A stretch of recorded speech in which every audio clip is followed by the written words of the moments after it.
Hello friends, তোমাদের আবার একটি নতুন ভিডিওতে স্বাগত জানাই। তোমরা দেখছো এসডি টিউটোরিয়াল ইউটিউব চ্যানেল। তো ডব্লিউবি পিজি অ্যাডমিশন 2022-23 এর আরো একটি নতুন এপিসোডে তোমাদের প্রত্যেককে স্বাগত জানাচ্ছি। অলরেডি আমরা এর আগে একাধিক ইউনিভার্সিটি নিয়ে কাজ করেছি।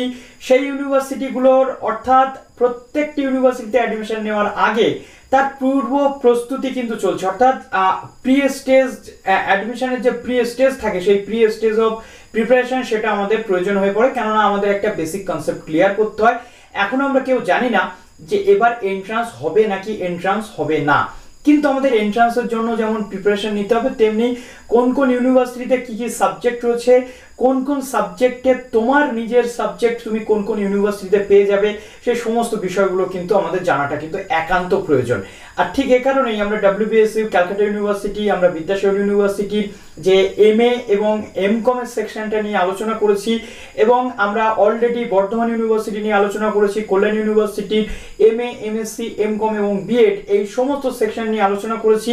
শুধুমাত্র বিদ্যাসাগর ইউনিভার্সিটিতে MA এবং M.Com এবং M.Sc সেকশন এতটাই ফাস্ট যে একটা ভিডিওতে আলোচনা করাটা কিন্তু যথেষ্ট সমস্যাজনক হয়ে গেছিল, যার কারণে আমাদেরকে দুটো পার্ট বানাতে হলো। আজকের এই পার্টটা হতে চলেছে মেনলি বিদ্যাসাগর ইউনিভার্সিটিতে MSc এবং MCA বা MBA সংক্রান্ত যে তথ্যগুলো রয়েছে সেগুলো তোমাদেরকে জানাবো বলে।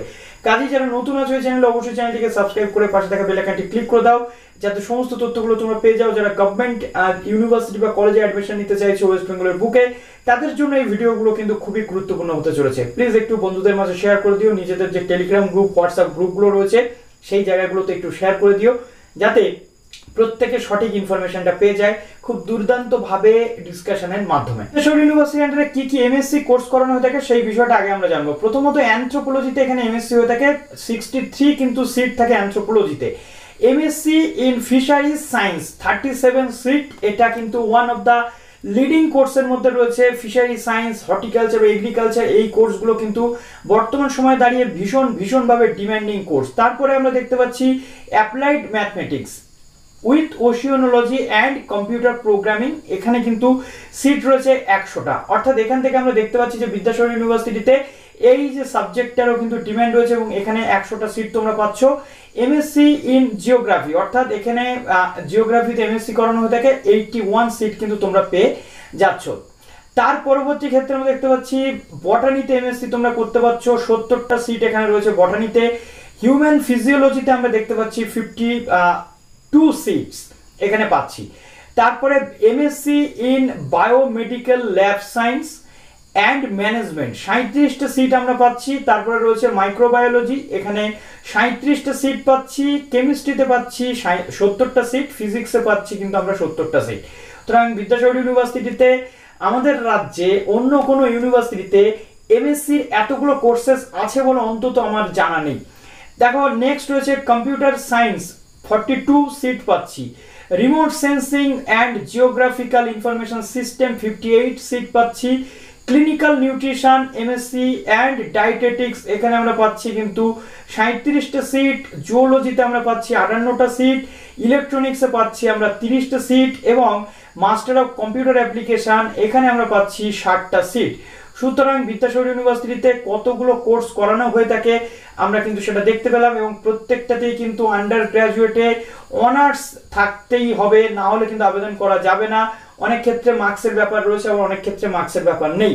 তো এবার আমরা এর এলিজিবিলিটি ক্রাইটেরিয়াগুলো কি কি থাকে এখানে অ্যাডমিশন নেওয়ার জন্য, এবং এর যে কোর্সেস ফিসগুলো রয়েছে এবং এর আন্ডারে কি কি কলেজেস রয়েছে সেই সমস্ত তথ্যগুলো একের পর এক এবার আমরা জানতে শুরু করব।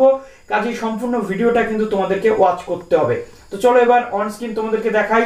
সঙ্গে আর একটা বিষয় বলতে ভুলে গেলাম, MBA। সুতরাং MBA এর যে বিষয়টা সেটাও কিন্তু আমরা এখান থেকে দেখে নেব। একদম প্রথমে আমরা দেখে নিচ্ছি anthropology, applied mathematics with oceanology, computer programming, botany, chemistry, geography, physics এবং হিউম্যান ফিজিওলজি এবং জুওলজি, এই কটা সাবজেক্টে তোমাদের মিনিমাম অনার্স থাকলে তবেই কিন্তু তোমরা আবেদন যোগ্য। তারপর আসে কম্পিউটার সায়েন্স। তো কম্পিউটার সায়েন্সের যদি তুমি অনার্স থাকো তবে তুমি আবেদন করতে পারছো। ফিজিক্স, ম্যাথমেটিক্স অথবা ইলেকট্রনিক্স বা বিটেক ইন ইলেকট্রনিক্সে যদি তুমি অনার্স করে আসো তবে কিন্তু তুমি কম্পিউটার সায়েন্সের জন্য এলিজিবল।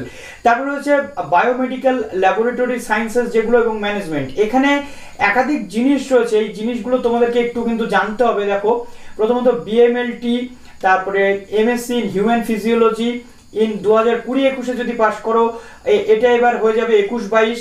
তারপরে BSc honours in physiology, zoology, molecular biology, microbiology, বটানি, biochemistry, biotechnology, DMLT এবং ল্যাবরেটরি ইনস্ট্রাকশন, এই সমস্ত বা এমবিবিএস, বিএইচএমএস বা বিএমএস, এই কটা সাবজেক্টে যদি তুমি অনার্স করে থাকো বা এই কোর্সগুলো করা থাকলে তুমি এখানে আবেদন করতে পারছো। তারপরে ক্লিনিক্যাল নিউট্রিশন অ্যান্ড ডায়েটেটিক্স, এখানে তুমি নিউট্রিশনে অনার্স যদি করে আসো, ডায়েটেটিক্স বা food science, clinical nutrition, dietetics, physiology, molecular biology, zoology, biochemistry, biotechnology, home science, microbiology, BSc nursing, BHMS, তারপরে মেজর সাবজেক্ট যদি তোমার থাকে ক্লিনিক্যাল নিউট্রিশন বা হিউম্যান ডেভেলপমেন্ট, তুমি কিন্তু এর জন্য এলিজিবল হয়ে যাচ্ছ। তারপর আসছে ফিশারি সায়েন্স। ফিশারি সায়েন্সের জন্য দেখো কি কি যোগ্যতা লাগছে।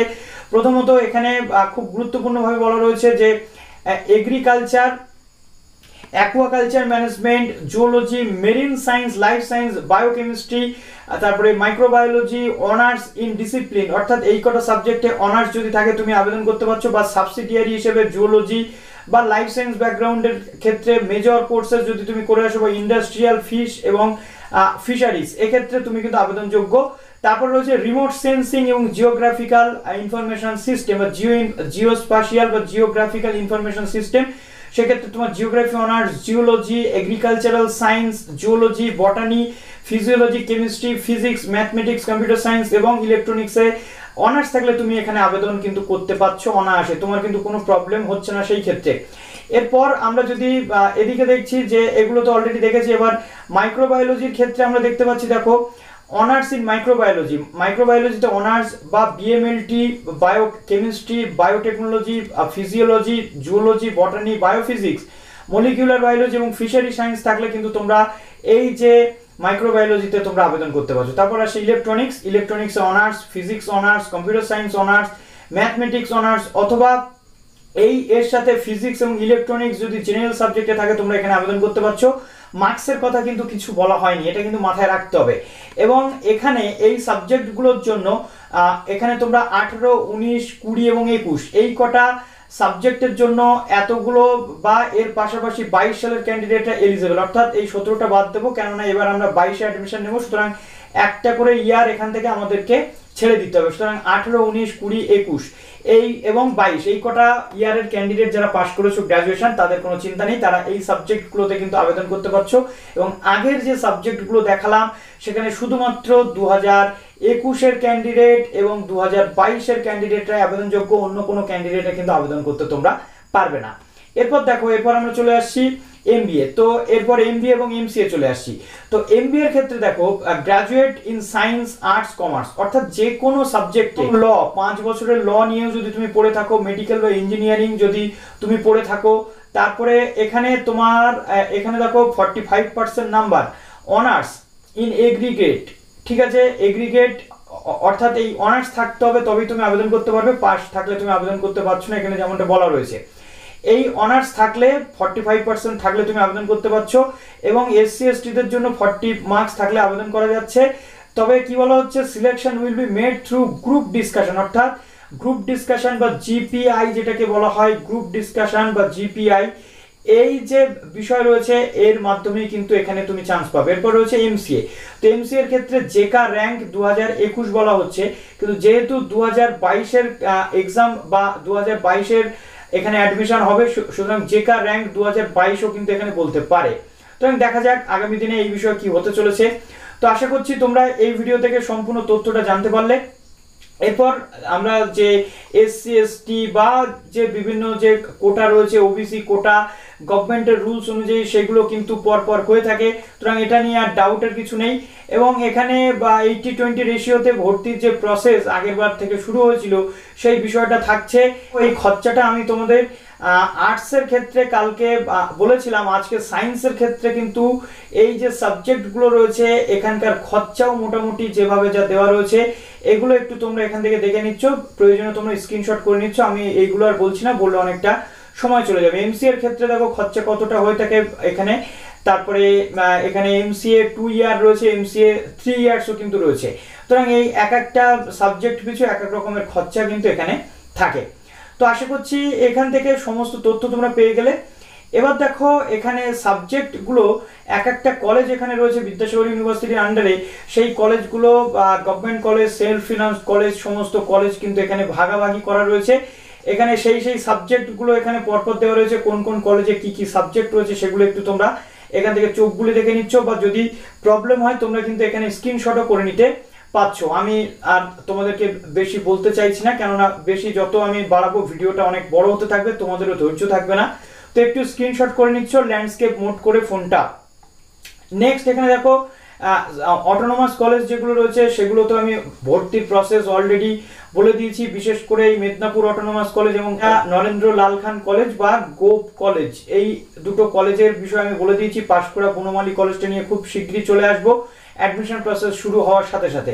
এর পাশাপাশি বিদ্যাসাগর ইউনিভার্সিটির আন্ডারে কিছু সেলফ ফিনান্সিং কলেজ থাকে, যেখানে তোমার নিজের টাকা দিয়ে পড়তে হয়, গভর্নমেন্ট নয়, সেই জায়গা বা প্রাইভেট কলেজ, এই জায়গাগুলোতে দেখো এতগুলো করে সিট কিন্তু তোমরা পেয়ে যাচ্ছ। সুতরাং এই যে জিনিসগুলো রয়েছে এগুলো তোমরা একটু দেখে নিচ্ছ, এবং পরবর্তী ক্ষেত্রে যদি প্রবলেম হয় অবশ্যই কমেন্ট সেকশনে জানাচ্ছ যে কি কি সমস্যা তোমাদের হচ্ছে, সেই অনুযায়ী আমি তোমাদেরকে কিন্তু বলে দেবো সমস্ত কিছু। এরপর দেখো এখানে হোস্টেল ফেসিলিটিও কিন্তু তোমরা পাচ্ছ। বিদ্যাসাগর ইউনিভার্সিটিতে এমনটা নয় যে হোস্টেল নেই, হোস্টেল তোমরা পাচ্ছ, ঠিক আছে। হোস্টেল গার্লস এবং বয়েজ উভয় ক্ষেত্রে পাচ্ছ, মাল্টি জিম ফেসিলিটি পাচ্ছ, একটা প্রপার কলেজের যে যে বিষয়গুলো থাকা উচিত সেই সমস্ত জিনিসগুলো কিন্তু তোমরা পাচ্ছ। তো আশা করছি বিদ্যাসাগর ইউনিভার্সিটিতে MA M.Sc এবং M.Com বা MBA M.CA সংক্রান্ত দুটো ভিডিও তোমাদের কভার করে দিলাম। যদি কোনো প্রশ্ন থাকে এরপর কমেন্ট সেকশনে জানিও। ভালো থেকো সবাই, অল দ্য বেস্ট।